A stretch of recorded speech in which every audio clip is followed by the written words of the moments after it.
పాపము ఆ రోజు బన్ను ఉంది కదా, అదేసే కింద పడేశారంట. వాళ్ళు పోయారు కదా యూట్యూబ్ ఛానల్ వాళ్ళు పోయి ఆ విధంగా అడిగారు. వాళ్ళేమో భయపడతా ఉంటే ఎందుకు భయపడుతున్నావు అని చెప్పిపోయినారు. అసలు ఫస్ట్ ఆఫ్ ఆల్ దాన్ని ఎలా తీసుకొచ్చారు తెలుసా? ముస్లిం, ఓ మీరు ముస్లిమా అన్న దాకా తీసుకొచ్చారు. ఏం వాళ్ళు మనుషులు కాదా? వాళ్ళు బతకద్దా ఇక్కడ? అంటే మీ మేడారాం జాతరలో మీరు మాత్రమే ఉండాలా, వేరే వాళ్ళు బతకడానికి వీలు కాదా? అట్లా బిహేవ్ చేశారు. ఆయన కింద పడేసి తొక్కడం ఏంటి?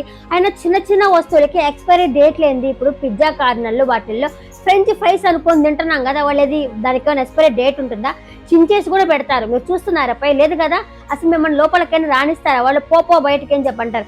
పెద్ద పెద్ద రెస్టారెంట్లో రాణిస్తారు మిమ్మల్ని, పో బయటకి అని చెప్పంటారు.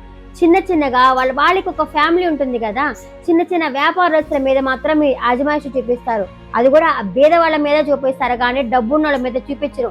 డబ్బున్నోళ్ళ మీద చూపిస్తే మీ ఛానల్కి ఎక్కడ ట్రబుల్ వస్తుందని చెప్పి మీరు ప్రాబ్లంలో పడతారు. అయినా అంత బన్ను తీసుకొని నేలపాలు చేయడం ఏంటి?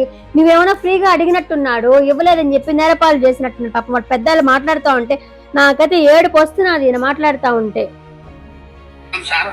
మా అమ్మ మేడల జాతర వ్యాపారం చేయడానికి అంతే కానీ మాకు ఏం కుట్టలేదు సార్. బతికేది దీంట్లో మా కడుపు పుట్టకని చెప్పినా మేము. మాకేం వస్తుంది? 10 రూపాయలు అంటే మా వ్యాపారము, అదే దీంట్లో మీద బతికేది మేము సార్. మాకేం కాదు సార్. మేడం కూడా చెప్పినాం, మేము పిల్లడికి చెప్పినాడు మా పిల్లడు నా కొడుకు. అయినా వాళ్ళు వినలే. ఓరిగానే అంతా పనులు మొత్తం వేసేస్తున్నారు. అసలు పల్లగుల్లం చేసినారు మా సత్తంతా. మేము అప్పు సప్పు చేసి తినవల్లం సార్ మేము అని చెప్పినాము. ఆ సారు లేదు పోయి మీరు అది ఇది ఆధార్ కార్డు ఈధర్ కార్డు అంటే అన్ని తేవాలని మేము. వ్యాపారం కూలీలో 500 600 కూలి కోసం పోయినాం మేము. అంతేకాని మాకు ఏమొస్తుంది? 1,000 వస్తుందా, లక్షలు వస్తుంది? బతికేసి దీంట్లో 40 సంవత్సరాల నుంచి బతుకున్న దీంట్లోనే బతుకుతున్నాం మేము. తీసుకొని చెక్ చూస్తే చర్యలు తీసుకొని అప్పుడు నేను దానికి బాధ్యత ఉంటాను నేను.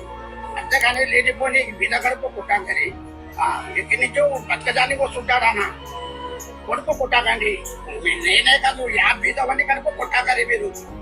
అది దయచేసి ఇది ఇసి పెట్టది.